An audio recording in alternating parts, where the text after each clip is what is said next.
Hello, কেমন আছো সবাই? আশা করব সবাই খুব ভালো আছো। আর আমিও ভালো আছি।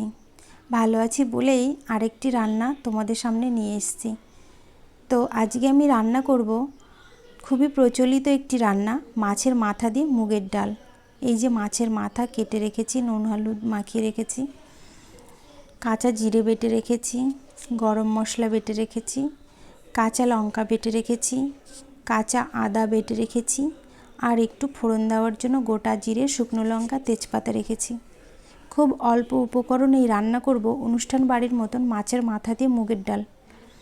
তো তোমরা দেখে তো বলতে পারবে না যে রান্নার টেস্ট কেমন হয়েছে। তো এটা দেখে বাড়িতে করো। আর যদি তোমরা এইভাবে করে থাকো তাহলে তো অবশ্যই জানো, আর যদি তোমরা এইভাবে না করো তাহলে এইভাবে একদিন করে খেয়ে দেখো কেমন হয়। আশা করব খুব ভাল লাগবে, খুবই টেস্টি হয় খেতে। তো কড়াইটা গরম হয়ে যাওয়ার পর আমি তেল দিয়ে দিয়েছি। এবার আমি মাছের মাথা সুন্দর করে আস্তে আস্তে করে ভেজে নেব। বেশি তাড়াহুড়ো করব না। বেশি তাড়াহুড়ো করে ভাজতে গেলে মাছের মাথা পুড়ে টুড়ে যাবে, তখন কিন্তু ভালো লাগবে না, তখন আমার দোষ হবে। সেই জন্য মাছটা ভাজার সময় খুব আস্তে আস্তে করে ভাজবে, মাছের মাথাটা ভাজার সময়। তো মাছের মাথাটা এই যে ভাজা হয়ে গেছে, এবার আমি তুলে নেব। এবার কড়াইতে না তেলটা একটু বেশি মনে হচ্ছিল, সেই জন্য কিছুটা তেল আমি তুলে রাখবো।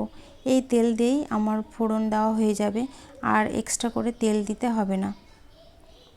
তো সেই জন্য ওই একটা বড় হাতার মধ্যে আমি তেলটা তুলে রাখছিলাম। তারপরে এই যে 1 বাটি মতন ডাল নিয়েছিলাম। যাদের বাড়িতে যেমন মানুষ সেই হিসাবে ডাল নেবে। আমাদের বাড়িতে তো খুব বেশি মানুষ না, সেই জন্য আমি অল্প করেই ডাল নিয়েছিলাম, কারণ বেশি করে রান্না করলে তখন নষ্ট হবে। তো এই ডালটাও যখন ভাজবো তখন আঁচটা একদমই কমিয়ে দেবো, ধীরে ধীরে করে ভেজে নেব। আর পাশে একটা উনুনে একটু গরম জল বসিয়ে দেব, কারণ এটাতে যে আমি ডালের জলটা দেবো সেই জলটা কিন্তু ঠান্ডা জল দেব না, একটু উষ্ণ গরম জল দেবো, খুব বেশি গরম না, উষ্ণ গরম জলটা দিয়ে দেবো। তাহলে ডালটা তাড়াতাড়ি করে সিদ্ধ হয়ে যাবে, এটা আমার মনে হয়। তো সেই জন্য আমি সব সময় একটু উষ্ণ গরম জল দেওয়ার চেষ্টা করি। আর একটু লবণ দিয়ে দেব। লবণ পরে আর দেব না, কারণ এখন লবণ দিলাম যাতে ডালটা তাড়াতাড়ি সিদ্ধ হয়ে যায়। তো এই যে আমি একটু ঢেকে দেওয়ার পরে দেখছিলাম যে ডালটা সিদ্ধ হয়েছে কিনা। তো দেখছিলাম যে হাত দিয়ে ঠিকই সিদ্ধ হয়ে গেছে। হ্যাঁ, হাত দিয়ে দেখলাম যে ডালটা সিদ্ধ হয়ে গেছে। এবার ডালের যে জলটা আমি বেশি করে দিয়েছিলাম, কারণ এটাতেও এক্সট্রা আর জল দেব না, এই জলটাই নামিয়ে রাখবো। নামিয়ে এই ডালটাকে ভালো করে ম্যাশ করব। যদি সব ডালের ঝোলটা থাকে তাহলে তো ম্যাশ করতে অসুবিধা হবে, সেই জন্য আমি ডালের বেশি জলটা নামিয়ে নিয়েছিলাম। তো পরে আবার দিয়ে দেবো, এই যে পরে আবার দিয়ে দিয়েছি। এবার এতে এক এক করে যা যা আমি মশলাগুলো করে রেখেছিলাম কি অল্প অল্প করে দিয়ে দেবো। আর মাছের মাথাটা যে ভেজে রেখেছিলাম সেটাও এখন দিয়ে দেব। তো মাছের মাথাটাই যে আমি দিয়ে দিয়েছি। তারপর যে কাঁচা লঙ্কা বেটে রেখেছিলাম সেটা দিয়েছি। কাঁচা লঙ্কাটা না খুব বেশি পেস্ট করব না, হালকা এমনি অল্প বাটবো, ছাবা ছাবা থাকবে এরকমই বাটবো, বেশি বাটতে হবে না। আর যে জিরে বাটা দিয়েছিলাম, আর আদা বাটাটা কিন্তু এখন দেব না, আদা বাটাটা ফোড়নের তেলের উপরে দেব। আর হলুদ দিয়েছিলাম। ডালে কিন্তু বেশি হলুদ দেওয়া যায় না, হলুদের গন্ধ থেকে যায়, সেজন্য আমি অল্প হলুদ দিয়েছিলাম। তো মনে হচ্ছিলো যে আরেকটু লাগবে, সেজন্য আমি আরেকটু সামান্য দিয়ে দিয়েছিলাম। তো তোমরা যখন হলুদটা দেবে খুব সাবধানে দেবে। এই যে দেখো ডালের কালারটা কি সুন্দর হয়েছে। এবার ডালটা কিছু সময় ফোটার পরে আমি মাছের মাথাগুলোকে ভালো করে ভেঙে দিচ্ছিলাম, কারণ মাছের মাথা গোটা গোটা থাকলে ভালো লাগবে না। তো সেই জন্য মাছের মাথা দিয়ে মুগের ডাল তো মাছের মাথাটা ভেঙে দিলেই বেশি টেস্ট হবে। তো সেই জন্য আমি হাতাটা দিয়ে মাছের মাথাটাকে ভালো করে ভেঙে দিয়েছিলাম। তারপরে ডালটা নামিয়ে সম্বরা দেওয়ার জন্য এই যে কড়াইটাকে গরম করে নিয়েছি। তো ওই যে বাকি যে তেলটা ছিল ওই তেলটাকে আমি দিয়ে দিয়েছি। আর নতুন করে কোনো তেল দিতে হবে না, এই তেলেই রান্না হয়ে যাবে। এবার তেলটা যখন গরম হয়েছে তখন আমি গোটা জিরে, তেজপাতা, শুকনো লঙ্কা দিয়ে দিয়েছি। আর ওই যে আদা ছিল, আদা বেটে রেখেছিলাম, সেই আদাটা দেব। আর একটুখানি কাঁচা জিরে এখন দিয়ে দেব।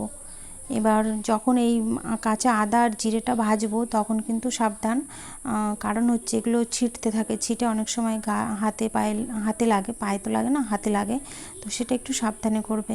আর আঁচটা কমিয়ে রাখবে যেন পুড়ে না যায়। পুড়ে গেলে ভালো লাগবে না। আবার যদি ওপরে হয়তো পুড়ে যাবে, ভেতরে হয়তো কাঁচা মশলার গন্ধ থাকবে। সেই জন্য ধীরে ধীরে আঁচে এই মশলাটাকে সুন্দর করে কষিয়ে নিতে হবে।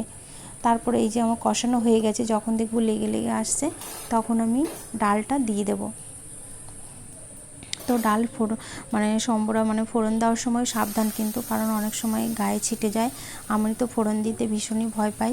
আমি বেশিরভাগ রান্নাতে ফোড়ন টোড়ন দিই না, তো ডালে তো ফোড়ন দিতেই হয়, ডালে ফোড়ন না দিলে হয় না, সেই জন্য আমি শুধু ডালেই ফোড়ন দিই। তো দেওয়া আমার কমপ্লিট হয়ে গেছে। এবার ডালটাকে আমি জাল দেবো একটু ভালো করে। এই যে জাল দিয়ে অনেকটাই শুকিয়ে দিয়েছি, কারণ মুগের ডাল পাতলা পাতলা ভালো লাগে না, যত গ্রেভি গ্রেভি হয়, ঘন হয়, ততই বেশি টেস্ট হয়। তো আমার তো ডাল রেডি। এবার নামানোর আগে দুটো কাজ করব, সেটা হচ্ছে গরম মশলা বেটে রেখেছিলাম সেটা দিয়ে দেবো, আর একটা হচ্ছে টেস্ট করে যখন দেখব ব্যালেন্স করার জন্য সামান্য একটু চিনি দিয়ে দেবো। তো কেউ যদি খাবারে চিনি না খাও তো সেটা নাই দিতে পারো, কোনো অসুবিধা নেই। আমি একটু দিই ব্যালেন্স করার জন্য, সেজন্য একটুখানি চিনি দিয়েছিলাম। আর এই যে আমার রেডি। এখন আমি সার্ভ করার জন্য কিছু একটা পাত্রে নামিয়ে নেব। তো আমি এই যে একটা কাচের বোল ছিল, সেটার মধ্যে আমি নামিয়ে নিয়েছি। আর আমার বড় স্কুলে যাবে, ওকে আমি এটা দিয়ে আজকে খেতে দেবো। খেতে দিয়ে জিজ্ঞাসাও করব কেমন হয়েছে, দেখি কি বলে, শোনো তোমরা।